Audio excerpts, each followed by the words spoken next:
नमस्कार जय जगन्नाथ मु रोजी स्वागत करुछि आम यूट्यूब चैनल रोजीस रेसिपी को। आमे काठ चुली रे इलिसी माछर गोटे नुआ आइटम प्रस्तुत करिवा दही इलिसी। चलंतु आरंभ करिवा। एबे आमे किछि कटा इलिसी माछ को नै जाइछु ताकू भलो भाबरे धोई नबा। एबे हमर भलो भाबरे सफा हे गला। एबे सेथिरे आमे हळदी लूण गोळे दबा।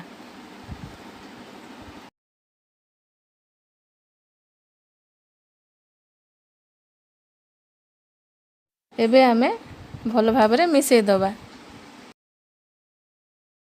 दही इलिसी प्रस्तुति पई आवश्यकीय सामग्री पई किछि पोस्त, किछि धळा सोरिष, किछि कटा पियाज, किछि रसुण, कंचा लंका, किछि कटा अदा, किछि जीरा, दही, सोरसो तेल, लूण, हळदी, कटा कंचा लंका, कटा धनिया पत्र, कटा टमाटो।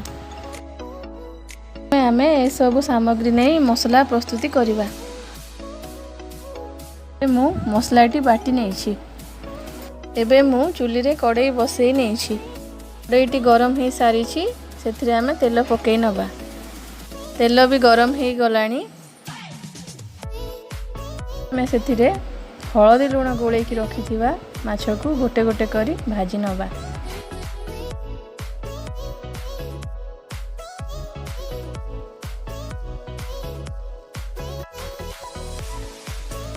एबे मु सबु माछ को भलो भाबरे भाजी नेछि। एबे मु बळिथिबा तेल रे काटी की रखिथिबा पियाज को पके की भाजी नेछि।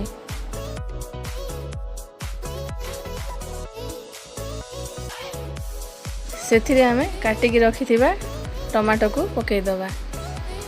ताकू भलो भाबरे भाजी नबा। एबे आमे सेथिरे स्वाद अनुसार किछि लूण पके दबा। एबे तापर आमे किछि हळदी गुंड पके दबा आ ताकू भलो भाबरे भाजी दबा। एबे सेथिरे आमे कटा होइथिबा कंचा लंका को पके की भाजी दबा।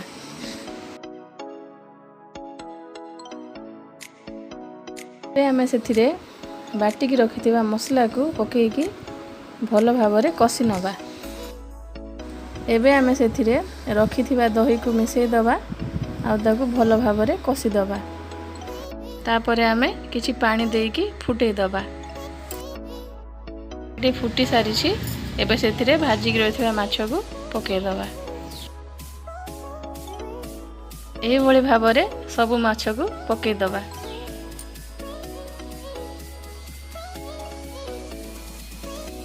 हमर तरकारीटी फुटी सारिछि। सेथिरे काटी की रखिबा धनिया पत्र को पके दबा। एबे आमे ताकू गोटे पात्र को काढी दबा।